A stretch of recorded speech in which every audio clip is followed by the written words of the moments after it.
Yeah, hapo ndio tunaanza show. Hello.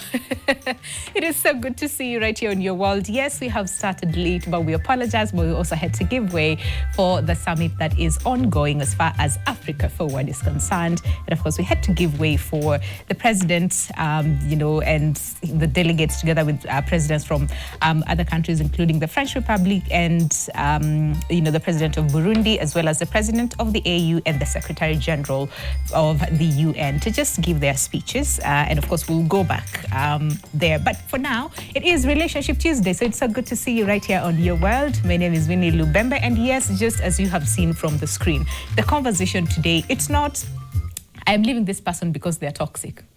It's because, the conversation today is all about good person, but wrong partner.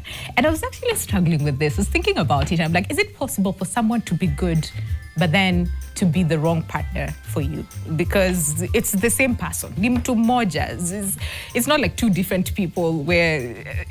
it's a bit confusing, but this is why we're going to unpack the conversation today. And we're asking, can someone love you and still be bad for you?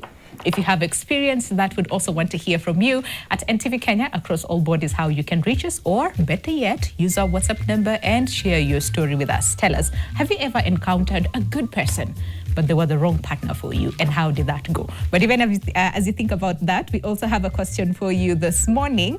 And the question is, at what point do you accept love alone is not enough? At what point do you accept that love alone is not enough? At NTV Kenya, like I said, on our digital platforms is how you can reach us and tell us. At what point do you, you know what, yeah, mapenzi it's not it's not the only thing, all right? And the crew, the gang is back, okay? And I'm gonna start on my immediate, let's start from the farthest. Leo metoroka.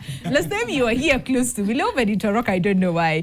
From our farthest right, we have Lydia Karibi, who is a counseling psychologist as well as a family therapist. Good to see you, Lydia. Good to see you author as well, lest you forget, she's an author. Who are you, woman? Who are you, woman? I really love that book. I actually finished it. Did I tell you? You didn't. Let me tell you that book. Achatu. Ulilia. Hey, usema maukweli.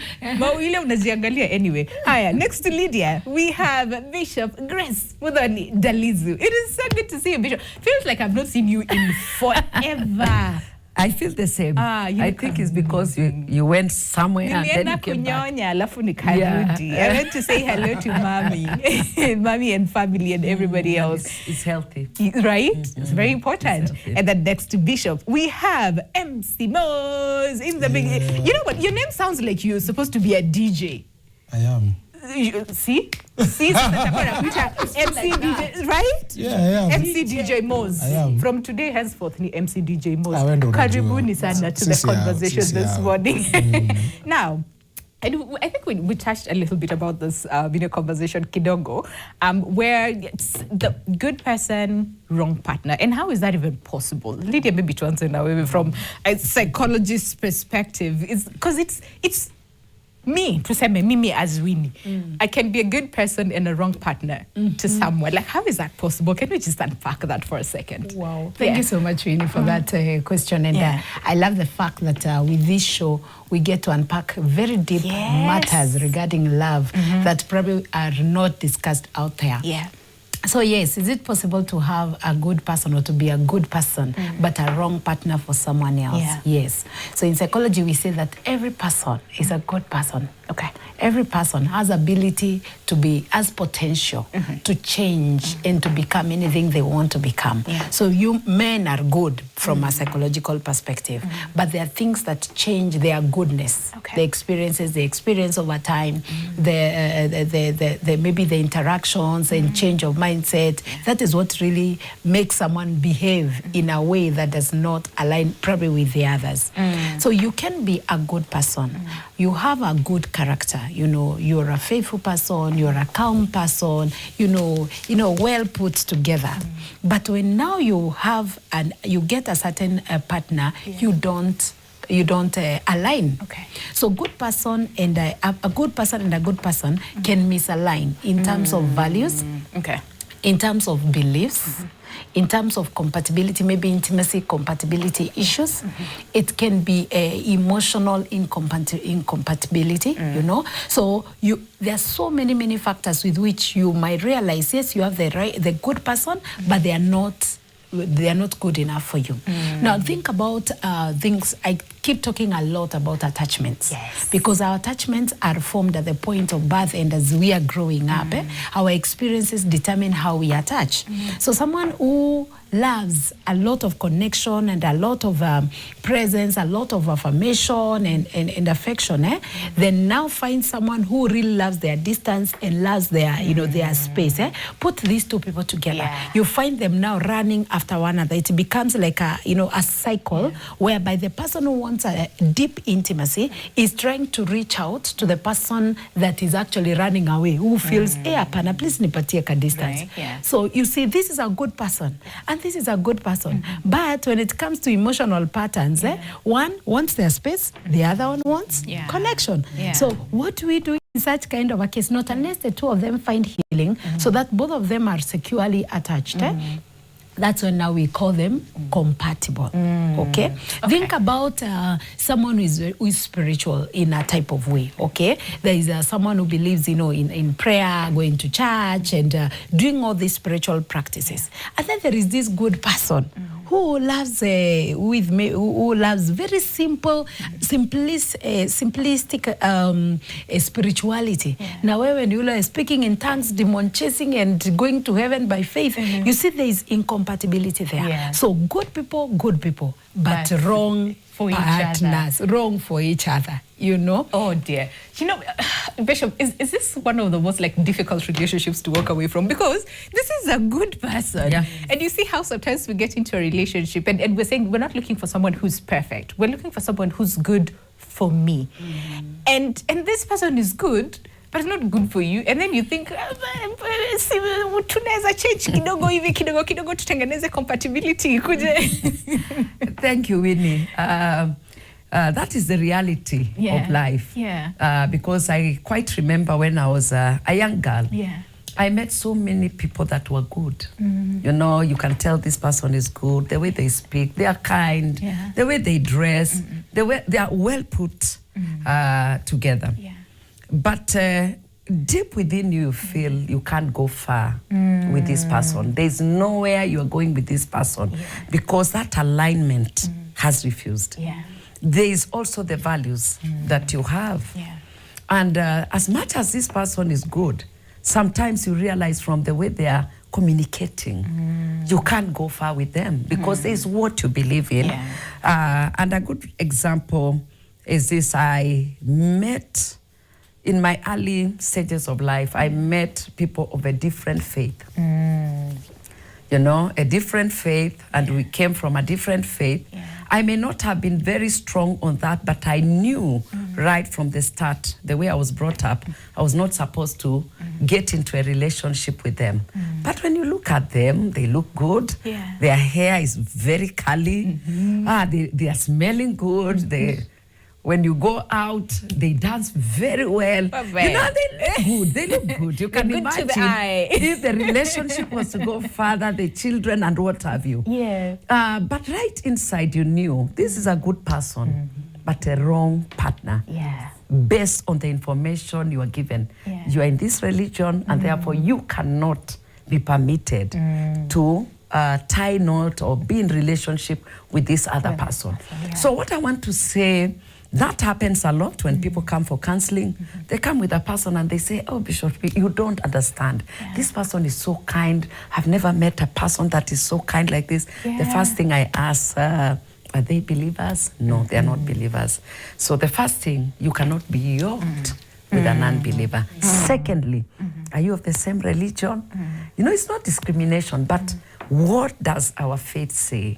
You can't be with this person. As much as they are good, they love on you, they talk well, they are well behaved, is a no. So there are many factors other than the character of a person or other things, maybe the way they communicate, their spirituality and other things. There's what this one is not permitted. Another thing, you may love your brother. Your brother can be a very good person. Yeah. Your own brother, your blood brother. Yes. But you're not allowed. Yeah. He can be a partner, you know, and you desire, I wish everybody would be like my brother. I wish my brother was not my brother, you know, but you're not permitted to go anywhere with that person. Yeah. So there are those grounds that just rule out some people from being in your life. Yeah. MC Moz, tende kwa ground. Because I think for a very long time we have romanticized, quote unquote, a good person, and even love in itself. And there's so many things that we tend to overlook, and we say si akuchapi, si ana provide, si anafanya hii, so shida nini? Chana gani? Right? Sasa shida nini? I think kwa ground vitu tofauti. Sawa, because kitu moja hard to accept is that feeling loved and being treated well are not the same thing. Yeah, two different things. Yes. Hizo ni vitu watu watakangi kukubali. Because someone can love you because love it's all about emotions. Inaweza kuwa intense, unaweza kufeel uko sawa. But again, now, being good for you, it's about behavior. Okay. It's about character. It's about vitu mingi sana. Zenye hapa hakuna story emotions. Emotions unatoa unaweka kando kwanza. Unaisunda hapa alafu unapiga mambo yako hapa. Because mtu anaweza kuwa anakupenda.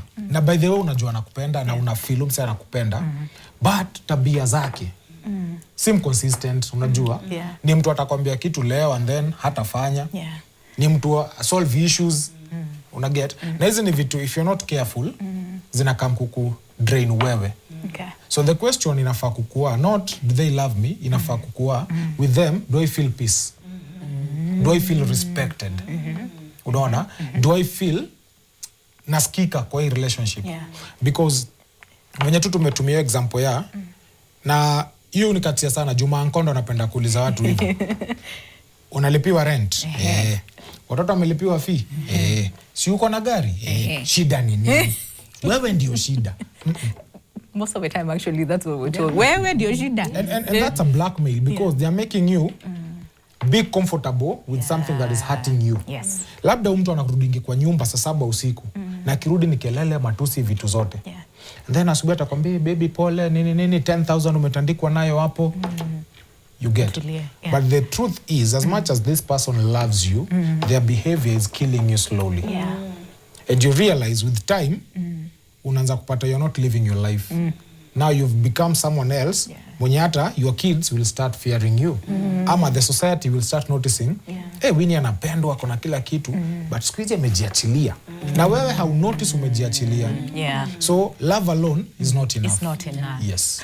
Lydia, then does that take us to the fundamentals when we're looking at love and relationships in general? Because if you're talking about compatibility, if you're talking about chemistry, if you're talking about just love in itself and like MC Moz is saying, feeling seen and heard in that relationship, so then what are the most important, you know, like the fundamentals that if this is not there, it doesn't matter how perfect, quote unquote, this person is, they're not good for you. Yes. Yeah. I love the way Moz has brought it up because he's mentioning that what somebody makes you feel is what is very important.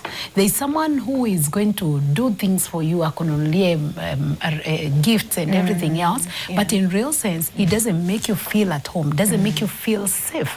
Okay? So you can imagine, as he said, someone's behaviors will always impact you as an individual.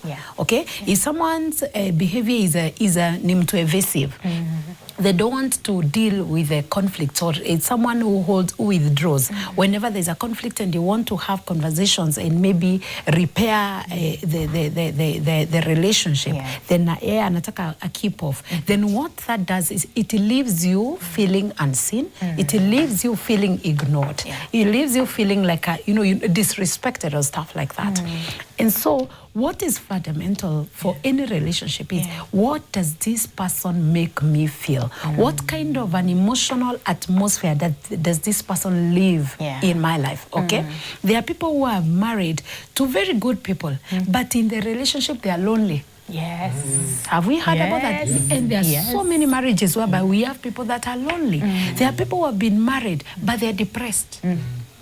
Why are they depressed? It means that their nervous system has gotten to a point where it has been affected in a big way. And you know, for your nervous system to be affected and become hypervigilant, you don't necessarily have to be beaten. You don't have to be beaten. Yeah. Unaweza nyimwa pesa, Yes. unanyimwa unaambiwa ai venye unavalia hapana si fiti. Yani you become too controlled, and sometimes even controlled to the extent that affect your being and your existence as a human being. Okay?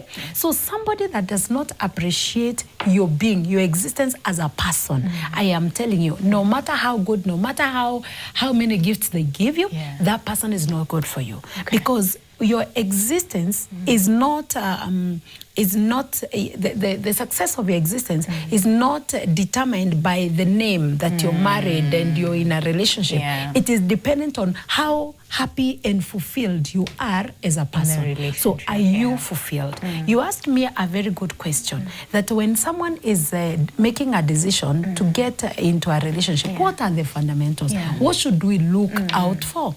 There are quite a number of things. Number one, it is the personality. Okay? We all have personality differences. We have the introvert and we have the extrovert. Okay? There's somebody, mwenye yeye mkishaenda mahali, let me give an example of myself. I am an extrovert. Okay? And being an extrovert, whenever we would go to, with my family, my husband and the children, we'll go to a certain place, mimi nitabaki nikisalimia kila mtu. All right? And they would wait for me and wait for me. And it became actually a source of conflict in the relationship, a very serious source of conflict. Right? So my staying behind and saying hi made him feel bad, made him feel disrespected, because made him feel unseen. I mean, unazunguka ukisalimia watu uko na sisi tuko hapa na watoto wako na njaa and all that. You get it? So personalities are really key. And in my opinion, it is possible to be an introvert and an extrovert, but you care about the other person. You care about their feelings, you care about their needs and all that. The other bit that you need to look at is, what are your needs as a person? What are your emotional needs as a person? You need affirmation, you need presence, you desire someone that, talks or gives you time to talk and have conversations. Then now you go and get someone mwenye ako always on the way. I don't have enough time. Maybe sema haraka haraka chenye unataka tu tuende. Identify your needs as an individual and then look out for somebody who is willing, because also there is need for willingness to learn you and to know you and to fulfill those needs. And when they cannot, what kind of support are they giving you so that you can be able to get your needs fulfilled or taken care of? There are other things like, maybe let me use a sexual compatibility. That is a big deal, okay? Whereby someone has got a very high sexual need and the other one has a very low one, okay? So when now you get into the marriage relationship, ile vita itakuwa kwa hiyo nyumba, that is an incompatibility. But these are good people. The only thing is that there is a certain, there is a biological incompatibility, right? What about families and how expectations? Someone has an expectation that, Mimi, you know what? I want to marry a stay-at-home mom. And you have to bring up children and that is it. Na wewe umelelewa kama Lydia. Umeambiwa na daddy, I'm educating you so that you cannot borrow salt from your husband.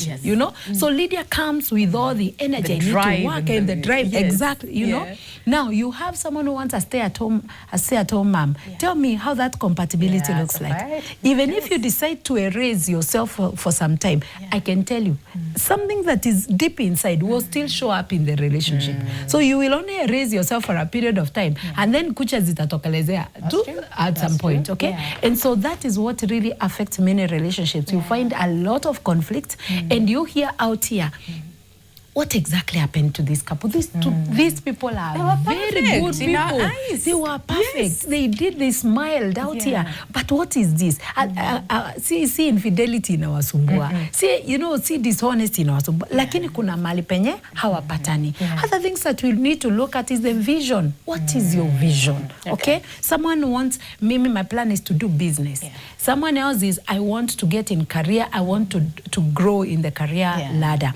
Can we meet somewhere? And sometimes we get into relationships whereby one person is so rigid, they are not willing to accommodate the other person. Where you are not accommodated, then you have a good person and a wrong partner. So there are so many things that we need to look at. And that, as Bishop said, spirituality is really key. Because it's fundamental. Human beings are spiritual beings. You know, we are made of body, soul, and spirit. So we cannot dare ignore anything. We can't ignore the physical bit. We can't ignore the emotional side. And we cannot ignore the spiritual side. You know what I'm struggling with is majority of the times we're told, but you know, relationships is about compromise.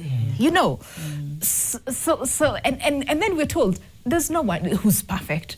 So at what point then do you compromise? At what point do you stand your ground and say, if we're not compatible in 1, 2, 3, 4, 5, the fundamentals that we've talked about, then that's it. So I think, Bishop, when we come back from the break, would want to really dig deep and understand. So are there areas that maybe we can compromise on, and are there areas where we're like, absolutely not? Yes. So stick around for that. There's so much to come on the other side of the break. But the question that we're asking you this morning is very simple. And the question is, at what point do you accept that love alone is not enough? Because sometimes we hear, hatutakula love, love haitapeleka watoto school fees. So really, I mean, Shule, so at what point do you accept that love alone is not enough? At NTV Kenya, across all board, or better yet, use our WhatsApp number and let us know, at what point do you accept that love alone is not enough? We'll unpack more when we come back from the break.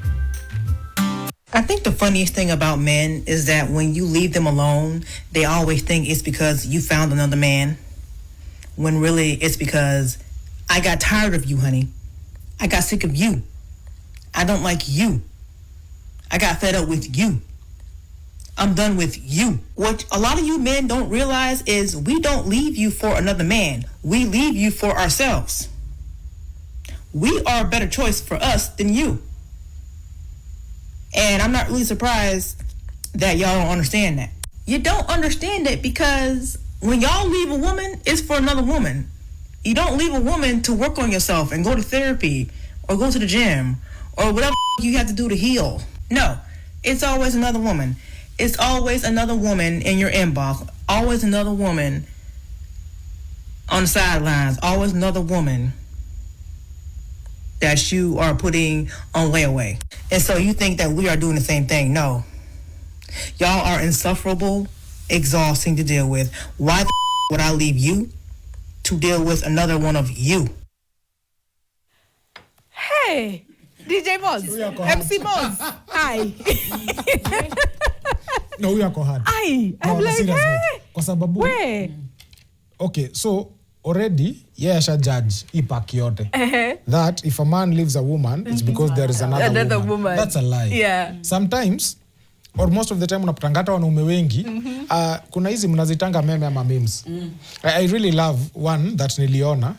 Wameandika hapo juu, when they think we are cheating. Wanaume wako wanacheza kadi, wamepatana tu wanaume wanajibamba. But you see, on the other side, huyu ako na dem mahali. And then simu zao, wamefunga zote, wamezieka pale. Like today ni men's cave, leo tujibambe. So, tukikuja nao mentality ya, nikikuacha, na kuacha because of another woman. Then inamaanisha pia ukiniacha, unaniacha because there is another man. The same way you are craving peace of mind is the same way as a man, I'm craving peace of mind. The same way you are craving attention, as a man, I'm craving attention. That is why tunakuja kukua partners. Unaniget? Tunakuja kukua partners. Excuse me. But well, I mean, I think we need like a separate conversation for that. Because, kuna what you're saying, Yeah. which I agree with. But then again, pia kuna ile ingine msibos where majority kuna of mali the pia ukitokwa, time is kuna mali- always because there's kuna another. kuna mali pia ukitokwa ni there's juu Kinyi alicheza poa. ndio hiyo sasa unaona. Ni ukweli. We'll Na need pia to kuna have- mali pia mimi nikitokwa ni juu Kama alicheza poa. No, there's only Bishop. There's always two sides to the coin. the story. Kuna tail na head. I see that. I Isn't it see good? that. We'll actually have another conversation, really, to just to unpack that. But welcome back to the show. Just in case you're tuning in right now, the conversation today is not that. It's not this. The conversation today is about good person, wrong partner, and we're asking: is it possible to have someone who's really good, but then they're wrong for you? And the question that we're asking you this morning is very simple: at what time do you accept love alone is not enough? Okay, so I can see a number of you on Facebook. And there's one here who says, this is Oraya Arap He Abdallah. Amesema, there's nothing like love unless it's me and my kids. Maneno ingine ya mapenzi, no. Aya. And then mwingine anasema, this is Daniel Kinywa, who says, some years back when I found no respect, actually love alone is never enough. Okay. And then another person here says, this is Tony Jamal Njenga, who says, people are realizing this now. Me, I've always known love was never enough in a relationship. You also need money and or have the same kind of superhuman ability. Yeah.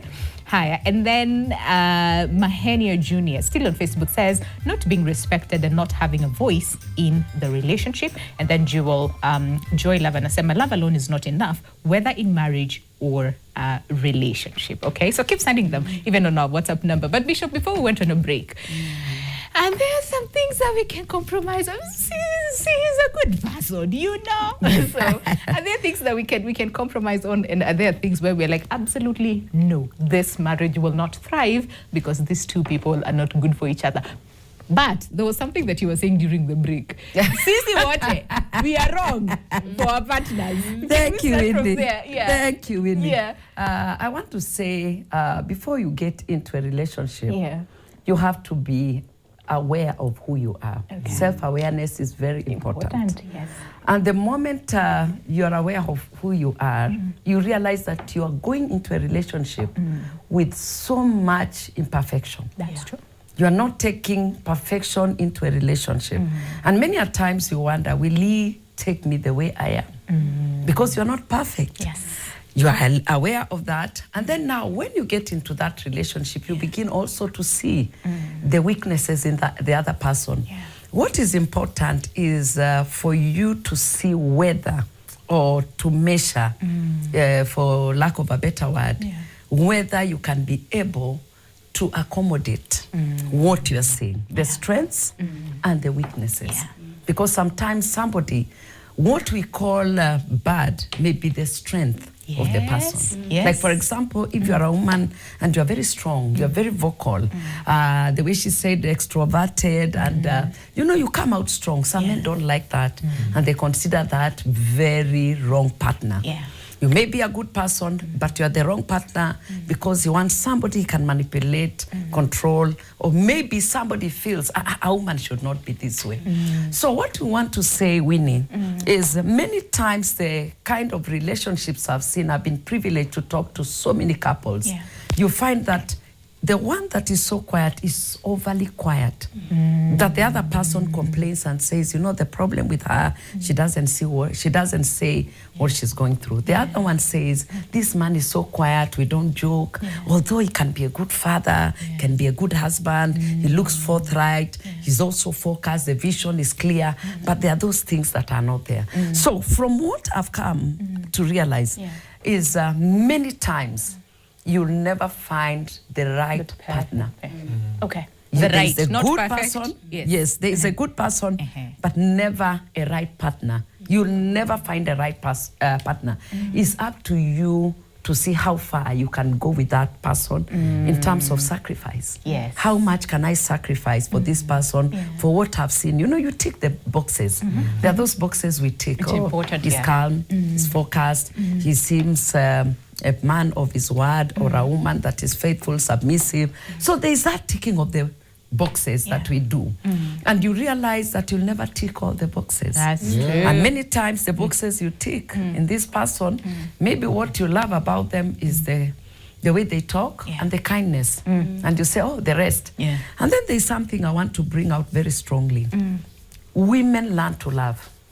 Yeah. Women We're also many told, times. ingia tu utalan kumpenda. Women, I want to say this, and I want to say with all sincerity, Yeah. the way we have been wired, you can get into a relationship with a person you are never attracted to. And you end up with the person loving them more than you ever thought. Yeah. Because that's the way we have been wired. After a while, we learn to love the way you are responsible over the children, the way you just talk to me, the way you touch me. Yeah. Initially, I did not think. I looked at you face value, and I decided, you know what, this guy. But if I give it a chance, more and more, once the man learns you, they will press the right buttons, and you'll keep learning. And if you make up your mind, Yeah, because I was about to I ask. say a woman can even stay with an ape. A woman can get married to an ape. I'm telling you. Yeah. And that's why you see women are very good with pets. You know, they love their pets very well because they learn to love them. A woman will begin to love a new introduction in the family, that's a child. Because we learn out of what we feel, the way we've been wired. Oh, because I gave birth. Even if you adopt, you'll still love that person. Yeah. When a new member of the family comes, let's say your husband got a child outside, and they bring them, because I have examples. Yeah. I have an example of a lady that almost 5 kids have been brought. Well. And she's loving them like never before. I look at her and I say, women have a special grace. So what I want to say, when we talk about wrong partner, we have to be very careful. What wrong are you exactly saying? Because for me, the person that I would not really love is a person that is in crime. And then a person that is a perpetual cheater in this sense. This woman, that woman. But maybe one, if he cheated with one, I would ask for the reason, and he'd say, this is the reason, and I would understand and change. Yeah. The truth of the matter, there's no perfection. It's 2 imperfect people coming together. That's what we call marriage. Getting into a God's covenant and being able to fulfill the purpose of God together. Hey, well, okay. The learning to love, but I'm also curious about you guys. Do you guys learn to love? Yeah. Men don't. No. Love ones, eh? Ni hivyo? No. So then, and I think that then comes into the question that I was asking Bishop in terms of, so what are some of the areas that maybe we can compromise on, sacrifice on, because this is a good person. MC Moz, Yeah. umepatana na mtu. Sisi yao. Really good. They're kind. They're beautiful. They're generous. They're curvy. You know, all Hiyo, those ongeza things. na hiyo. Oh, together na hiyo. The only thing is how hujampenda at that point. Utaachilia aende just because hujampenda. There will be a good mother. Ladies and gentlemen, thank you for that. This is the truth, eh? Hii ndio kweli. Umeniuliza swali moja, kuna swali umeanza nayo na hii swali ndakujibu na hii ya pili. Okay. The Bible says. The Bible says. Bishop Karibu aseme amen. Husbands, love your wives. Haijasema wives love your husbands. Okay. Imeanza na husbands love your Wives. Awa, nyinyi kazi yenyu umepewa ni kusubmit. In submission there is love. And that submission comes because kuna love umefeel. Kuna security umefeel. Sawa sawa? Yes. Turudi sasa hapa. Nikipata msee akona hizi vitu zote, the truth is this, we don't learn to love. Mwanaume anaweza kumit leo na kuambia nakupenda. Okay. Akina anakupenda ukweli. Ni ukweli, si? Yes. No, anakupenda ukweli. Ajifanyi. I have seen it, Lydia. Yeah. Yes. I have seen it, yes. Na amekumit leo, hata ajui jina yako ya pili, lakini amekupenda. Na atakwambia point blank, wenda kuoa. Na aende. That's true. Yeah. By then aende. Na kesho akikupigia, atakupigia lakini labda alikusave na jina fani. Atafikiria jina yako kwa hiyo conversation mkiongea. Why? God create men to love. It's innate. The way as women we say Yes. we are nurturers. Okay. I'm against history ya kuchezana and everything, but ukiangalia fiti ni wanaume wanaifanyaga sana. Why? Kuna hii kitu inakuogea men wako na a lot of love kugive. Unapata? Wako nayo mingi sana kugive. Unlike women wana receive. Na mwanamke hawezi receive 50 things at once. Unaona? Hawezi receive love ya watu 50 at once. Kwa sababu gani? Kama leo uko na Jemo, the same time uko na Mike, katikati ya Jemo na Mike kuna mtu anaumia. That's true. Kuna ule hata wewe hati yako unajua ni huyu. But for men naweza kuwa na Kinyike, Shiko, wote wanapata the same value. Na unawapenda hiyo kweli? Wote wanapata the same value. Oh wow. Una understand? Okay. That is why it's hard for a woman to be married with 3 husbands, but it is easy for a man to marry 3 wives. And none of them is suffering, funny enough. Maybe Lydia, that's an area of research, eh? Yes. That is why unapata divorce mingi, sorry to say, ziki happen, there is always a 98% ama 80% the man contributed to it. Unaona? Now, inatuleta kwa, when you're having your partner or this person you're loving, number 1, never compromise on loyalty. Never. Usiwahi. Compromise on sleep patterns, eating habits, nini. Hizo ni vitu unaweza mshape tukisonga. But mtu si loyal from day one. It takes God for that person to be loyal to you. Mtu akuheshimu from the get-go. It takes God for huyo mtu kukuheshimu. So when it comes to respect, your peace of mind, usiwahi compromise. Ati nampenda, oh, my friend. Tutaanza kupatia hapa kina Bishop kazi. You understand? Tutaanza kuita watu wa therapy, and then wewe umefanyishwa therapy, umerudi back to that thing, unaanza kusema therapy does not work. And you are the problem. You are the problem. You understand? So when it comes to respect, when it comes to loyalty, when it comes to how this person is handling people, senye amejam, never compromise. Let me add something on what he has said. Yes. When I met my husband, I did not love him. I looked at the age. He was old because he had just lost the wife also.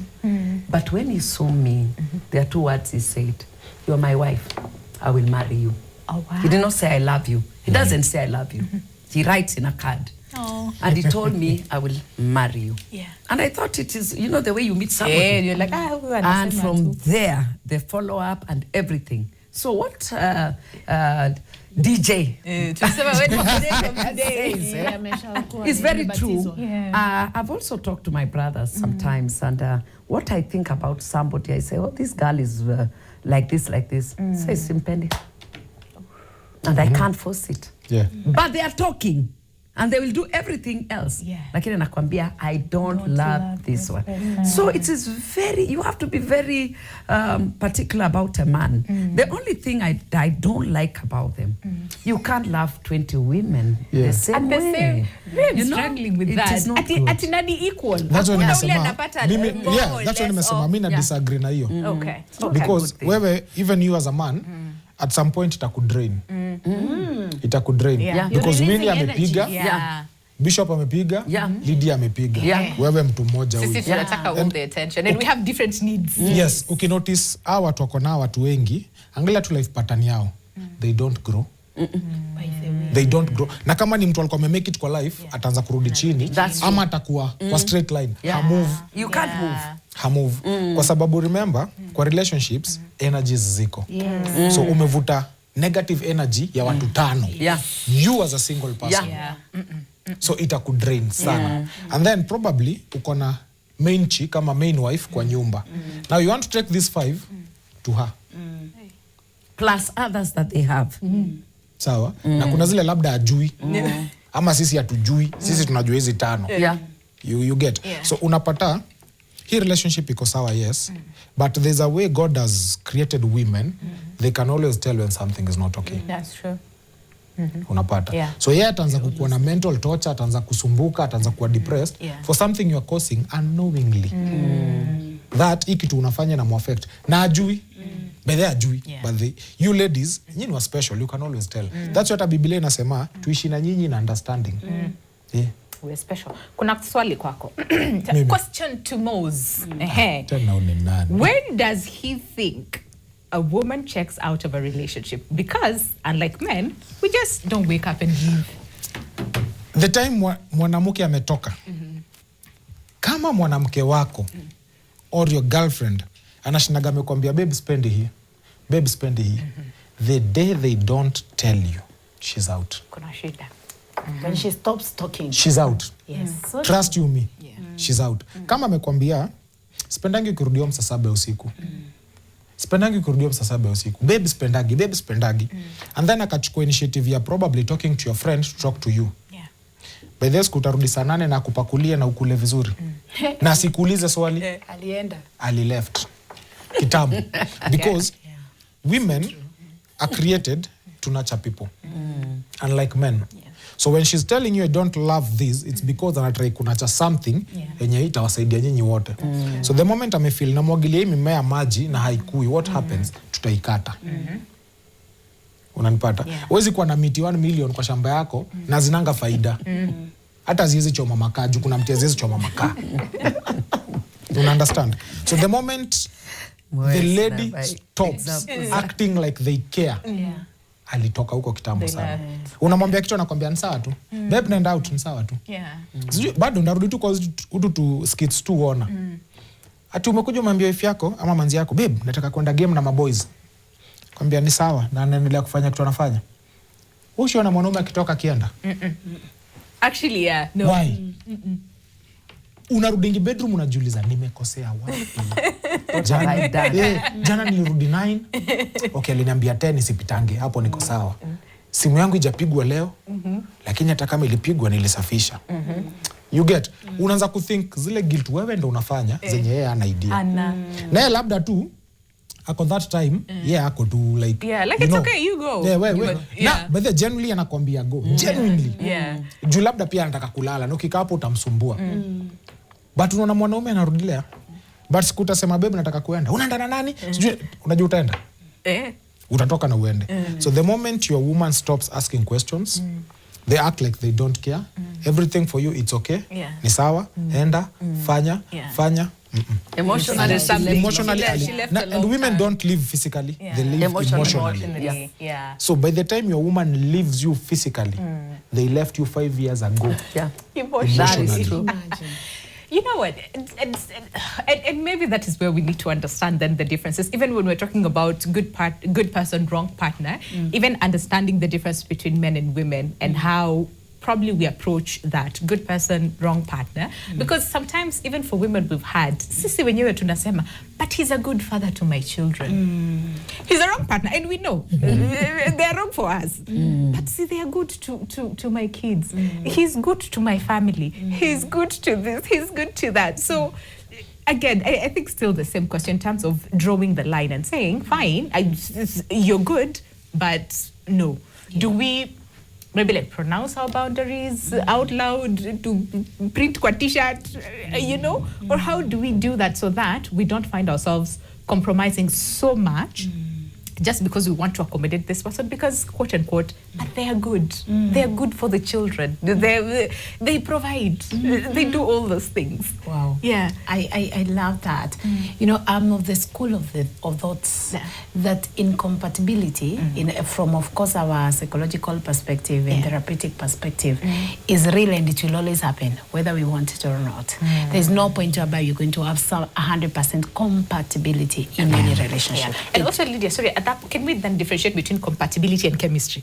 Because we always sometimes miss the two. So maybe I can say compatibility and chemistry are two different things. Chemistry is a feeling, we rhyme. We excited, there's an excitement, there's a release of dopamine that you experience with each other, there's an excitement. But compatibility is realities. These are realities. We are talking about values.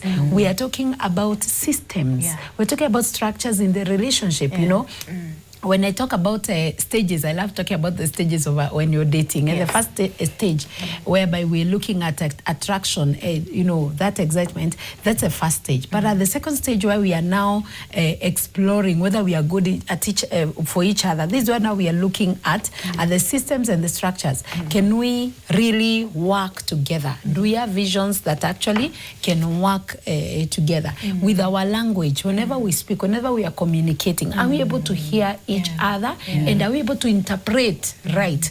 Because there's somebody who can speak something, but you get it very differently, right? That's true. Now, my school of thought is this: incompatibility always exists, and surprisingly, as you continue aging, sometimes compatibility and incompatibility can either increase or decrease, because you're learning, you're growing. Okay, so probably you are incompatible when it comes to conflict resolution, and then over time you learn and learn and learn. You engage with in the Word of God. You go to therapy. You do workshops and all that. Before you know it, you guys have started solving conflicts very easily. That is compatibility, right? Talk of things like values. You've been, I tell couples, you must allow yourselves to learn from each other and be influenced by one another. So probably you've been the independent person like Lydia, and then now you have this person who believes in, can we do teamwork? Then I naturally, try to compromise to be able to maybe understand him, and therefore with that we align. That is growth in terms of compatibility. You get that? So it keeps changing, and sometimes it can deteriorate. As you continue growing, there's somebody who will decide, I don't want anything to do with your, who will shut in the relationship. So when you shut in the marriage, then you find yourselves drawing apart from each other so much. Now, there are fundamentals, and we still come back to fundamentals. At what point do you decide, hey, I've compromised too much? And this compromising is not good for me. It is a point whereby you cannot become in a relationship. In any relationship whereby you're being abused, physical abuse, emotional abuse, financial abuse. I mean, any place you are abused to an extent whereby you cannot be the person that God created you to become, I can tell you, run. And I don't think this is something that we need to even think or discuss twice. Because before we know it, this the struggle that you're having in that relationship will affect your mental health. Before we know it, you're sick. You umeanza kupata disorders. Zingine tunashangaa ni magonjwa gani, unashindanga hospitali every now and then. Kumbe you're deeply stressed, you're overwhelmed in this particular relationship. So abuse is it. And in relationships, you realize that there are things that may sound soft, but in real sense they are abuse. Like we look at the society, we've been socialized that a man is supposed to submit and a woman is supposed to submit, and that is true. A woman is supposed to submit, and a man is supposed to love their wives. But what is submission really? Did you know that submission to you, Mos, and submission to another man are very different, right? Yes. There is someone mwenye yeye ni Lydia, ukifika nikiingia kwa nyumba unapiga magoti these things are happening. Chai kwa meza. Hata kama nimefika sangapi umeamka umekuja ukaniserve ukawarm chakula ungoje. Wengine I met a couple whereby for the man, submission means you wait for me niingie kwa kitanda, nilale na nipate usingizi. Kama sitapata usingizi, ukae on. That is submission. Hey. Is that submission or is it abuse? That's abuse. Exactly. Yeah. Abuse. And then Lydia, there's some people who are okay with that. Say Sissy from outside, we're like, hey, well, that's abuse. But to them, they're okay. It's love. And that's why what the indicators that should help us understand whether we are with the wrong partner or with the right partner is it's dependent on what they make you feel. Okay? If they make you feel controlled, they make you feel disrespected, they make you feel overwhelmed in the relationship, that's affecting your mental health and the person that you are, then that's a wrong relationship. And the earlier you start thinking about an exit mode, the better. But I'm also aware that there are certain incompatibility factors that can be and should be compromised. Okay. I think that one Bishop really talked about it. Yeah. Okay, go ahead, and then I'll ask Yes. Bishop. Yes. Whatever Lydia is saying, it's all true. Also, when it comes to respect and love, for us men, respect is love. Yeah. Yeah. For you women, love is love. Yes. Is love and actions. For you actually love is actions. Okay. Nyinyi kwenyu, juu unaambia mtu nakupenda, na kama unanipenda unipigiangi simu. How do I know? Yeah, unanipenda na Unajua unifanyiangi. So for women, love is action. Okay. For men, love is respect. You can buy this man anything you want. Anything. Yeah.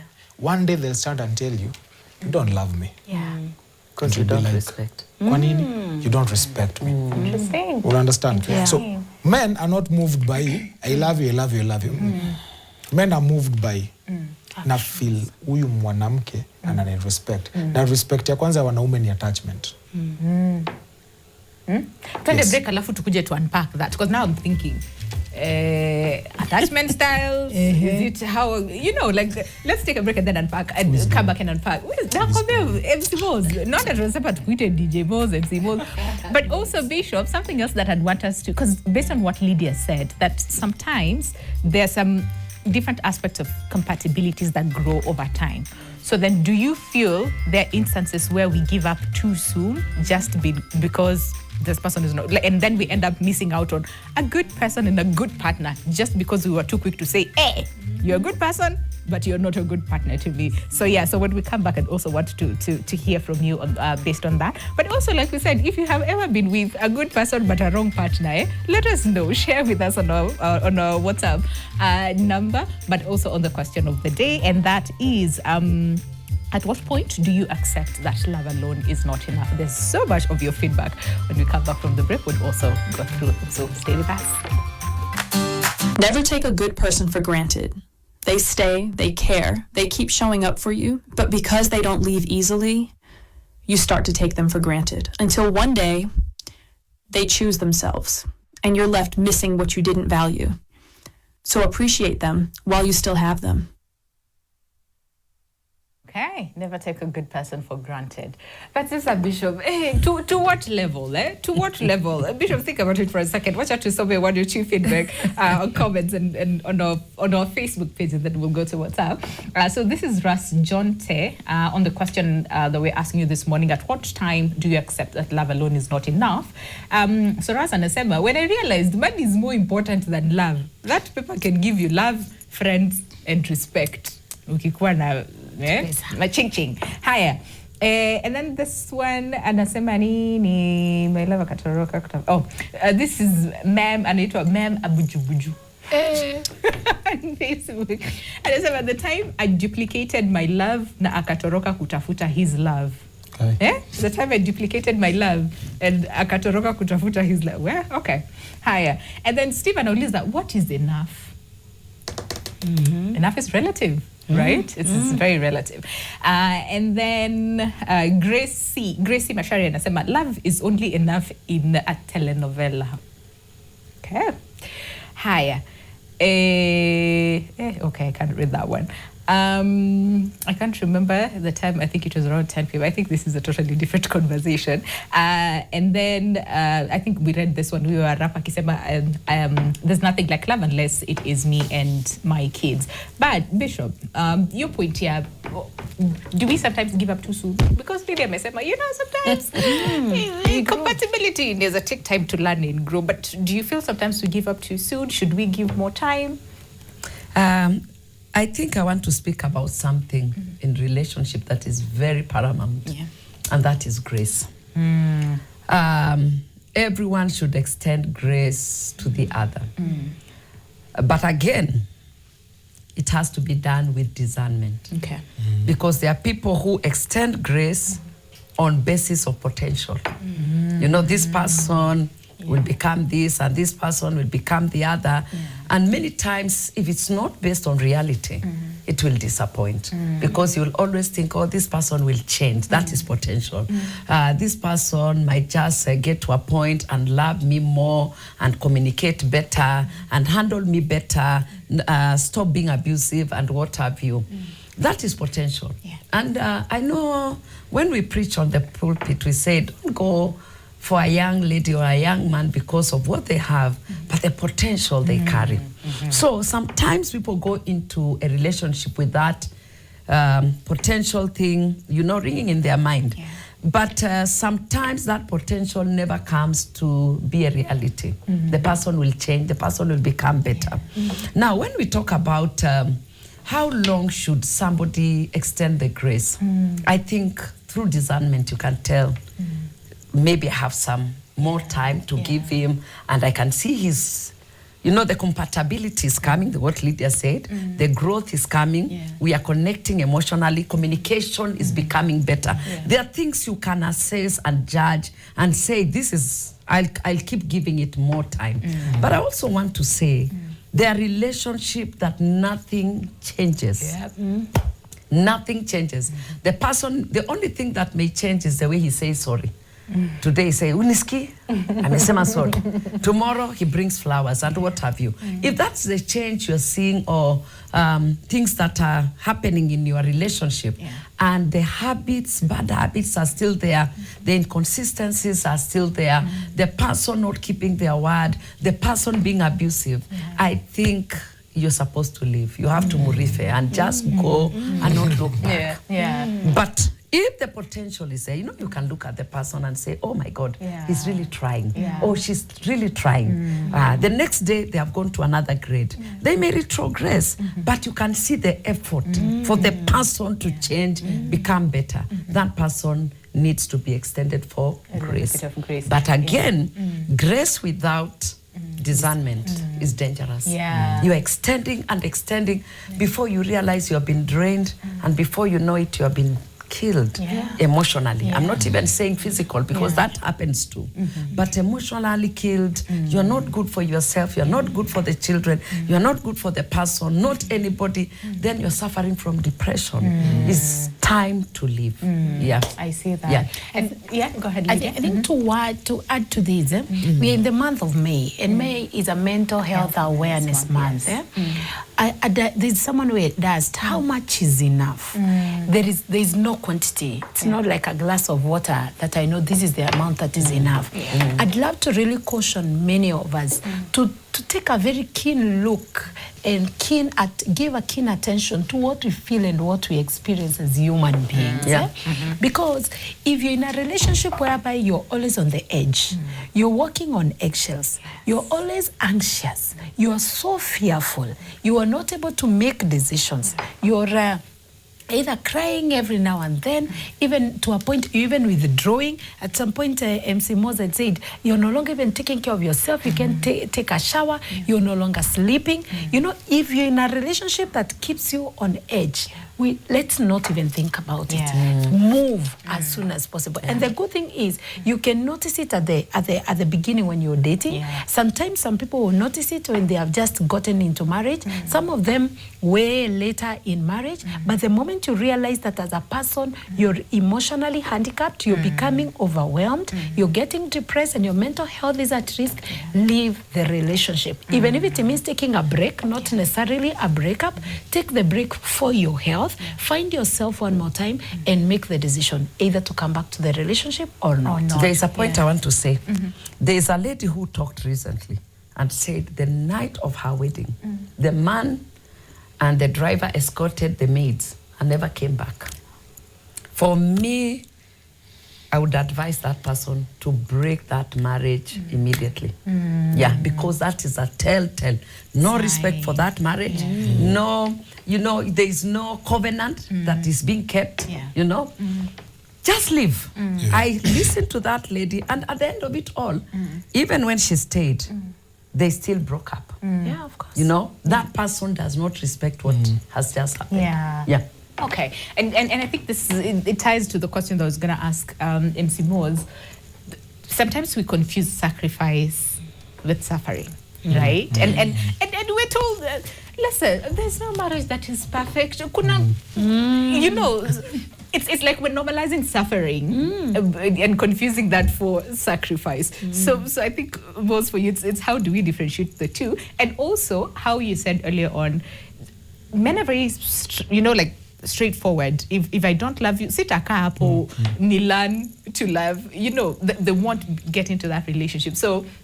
Same question that I asked Bishop. Do you feel that sometimes there's some men who might end up missing out on a good person and a good partner just because maybe kama sikupendi by the way? Yeah.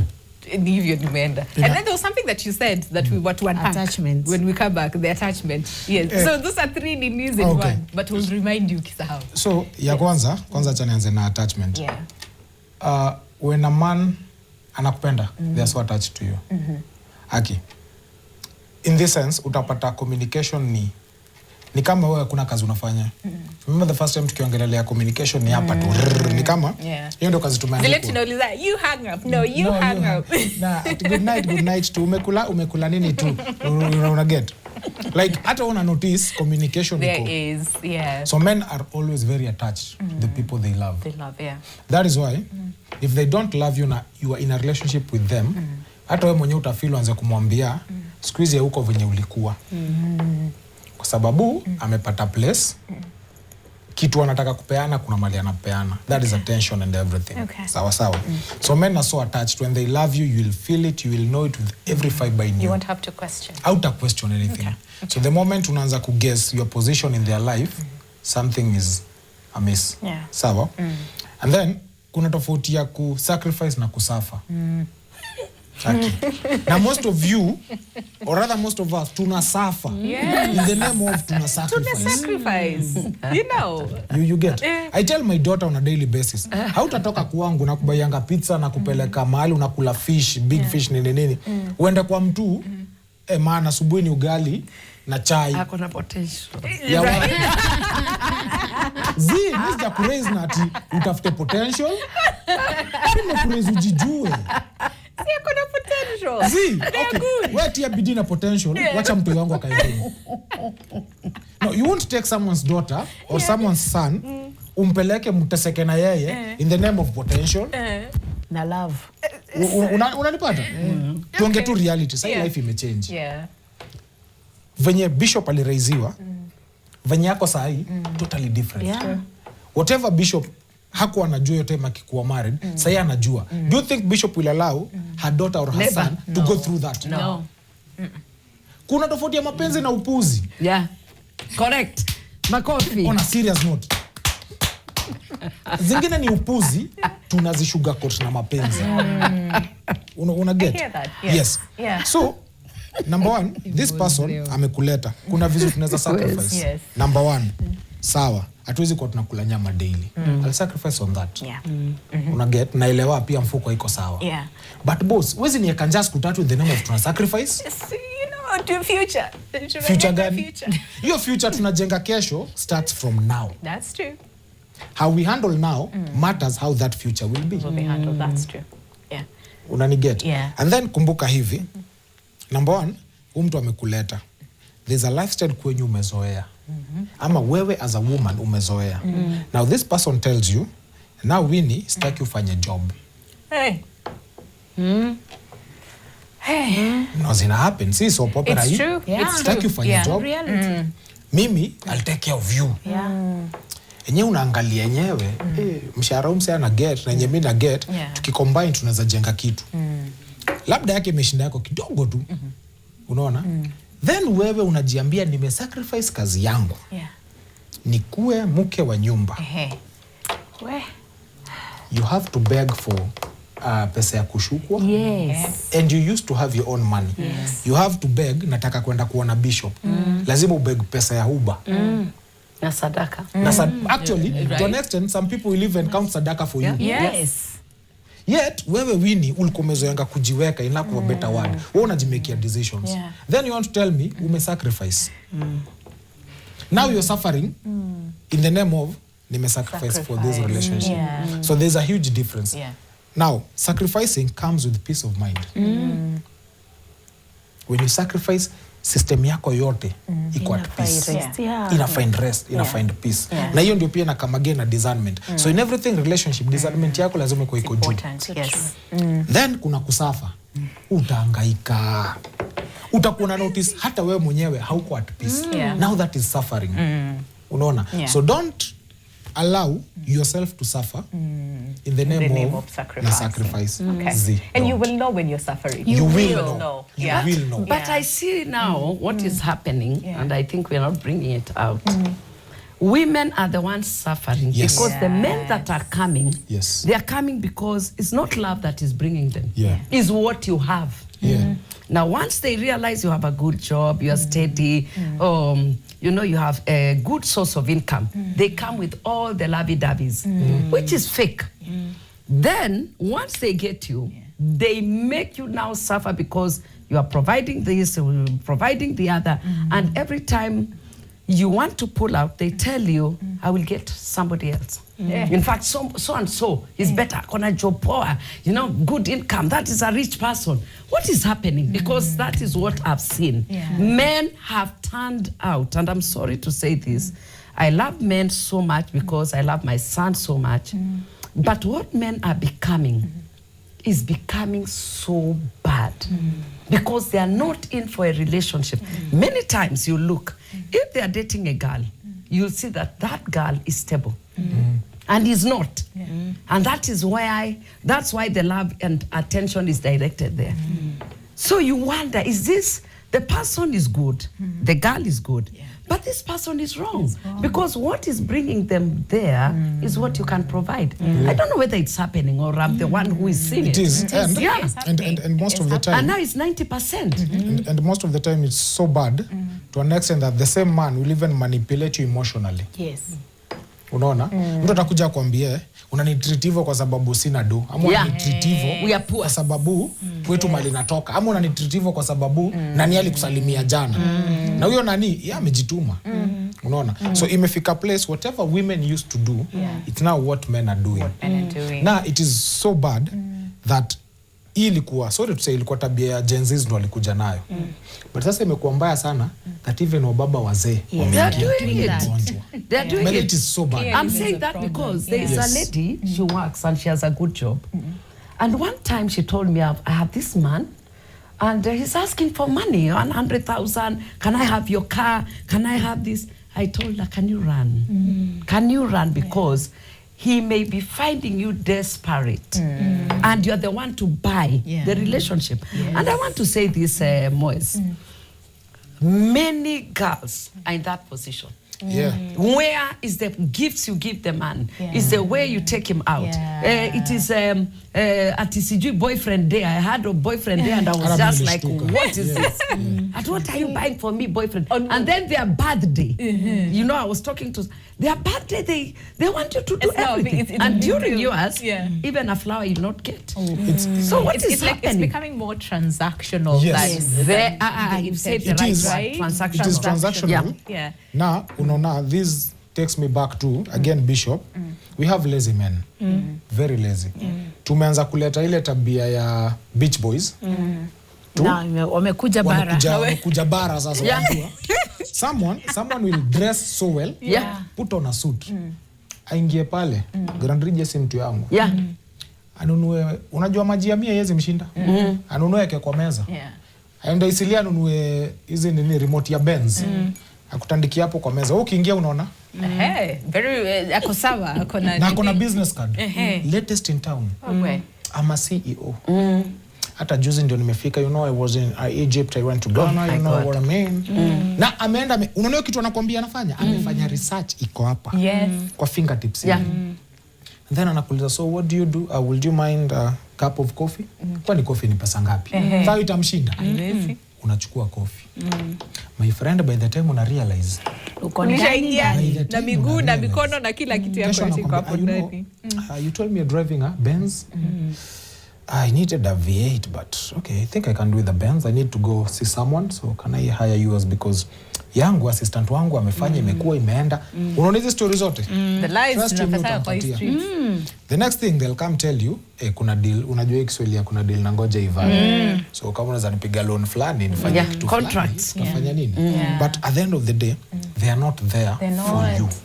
Because when someone loves you, even if they don't have money, you will feel it. You will feel it. And the weird part, huyo mtu una feeling ya kupendi. You Okay, know, yeah. but But tunataka lakini tu jua kukua hapo. nakapoa. You know what we can do? I think maybe sometime we need to really just Talk about discernment. this is what we need to talk we about. really Kila need to kitu talk ni about discernment. Yeah, because that's what is 100%. happening. Yeah, in the streets. But then again, so say someone who's watching us today and they're in that position where we said, good person, but wrong partner. And they're like, so what do I do? Do I leave? Do I stay? And if I stay, how much grace should I extend to them? If I leave, then what's going to happen to... Because it's a good person. Because again, I shared this during the break and I said, there's this guy, you know, a good person, really good person. And it's one of those difficult relationships to leave because up until now it really doesn't make sense because he's a good man, he's a good person, but there's some things that I noticed and I'm like probably not, but up until now I still question, did I leave too early? Should I have given him grace? You know, so people who are in that position, do I leave, do I stay? What do they do? All right. So I think many people in relationships are in such kind of spaces where they feel that maybe they're with the wrong person, but also they prefer compromising to maintain the status quo. Maybe it is the children, you want to protect children in this space, or even for yourself, you're thinking, wait, if I leave this relationship, how long will it take for me to get another person? So that and is like we said, wrong people. Akuna right, like the bishop said. So akuna right. And many people are in such kind of relationships, but I love the fact that Bishop has told us we need to discern. And discernment, every human being has capacity, by the way, to discern. And now the person who is full of the Holy Spirit even has a very heightened level of discernment. So it really helps, right? So it's on you to discern. Based on where I am at, can I give this person more grace, or have I actually overfunctioned in these relationships? Sometimes you need even to withdraw your functioning so that you can really see the true picture of this person. Maybe you're the one who has been covering up for the relationship and covering up and covering and covering, you know. So you need to just withdraw. The moment you withdraw, you will see a reaction. That withdrawal comes up with a reaction. Someone will be like, no, you're no longer loving. Now you're, their anger issues will start showing up. And before you know it, they will bring out their true selves. Okay. So discernment is key. The other bit is you've got to be very self-aware. We cannot ignore self-awareness because it is self-awareness that helps you realize that, by the way, I have emotional needs that are not being met, or physical or spiritual needs that are not being met in this relationship. And the more I stay in this relationship, the smaller I am becoming, the weaker I am getting. So you need to have self-awareness. Sometimes what you need is to see a therapist like myself, all right? I allow the therapist to take you through maybe your childhood wounds so that you also tell whether you're operating from a point of woundedness or whether you're operating from a point of wholeness. If you've been wounded, now they will help you to find healing so that now you make decisions that are objective. But now the most important, ask yourself this. With this person that you're with right now, yes, see yourself in the next 20 and 30 years with them. Will you be happy? Haya, Bishop, in like 30 seconds. Ama tumalizie hapo because we have to cross over, to Africa Forward Summit. But it's true. Very valid questions. Ask yourself, and if you're content, they're okay. Bishop, do you have something to add? Yes, I'll say this. Love exists. Okay. But you have to find out, are you compatible? Are you growing together? Do you have shared visions? Okay. Yeah. Well, short and sweet. Haya, MC Moz. Love yourself, love someone else. Mimi nakwambia wisdom ziko hapa. Wisdom ziko kwa hii meza Love leo. yourself, love someone else. Wow. I love it. Hey. You can't love someone if you don't love If you yourself. don't love yourself, that's very true. Jipende. Hivyo ndo tumeambiwa jipende. Unfortunately, we have to say goodbye right here so that we cross over to the Africa Forward Summit. But asante sana MC Moz. Bishop Grace, thank you so much for coming. It was really beautiful. Lydia, thank you so much for coming by today. And yes, so two topics that tumesema we need to unpack more. Yes, we will have more time for that. But for now, allow us to cross over to KICC, for the Africa Summit. And of course, we're taking a break. And then when they come back, that is at KICC, they'll be looking at working lunch on the reform of the international financial architecture. And our very own Michelle Ngele is over there. So we're saying goodbye right here on Your World. Enjoy the rest of your week. My name is Winnie Lubembe. See you tomorrow. Goodbye.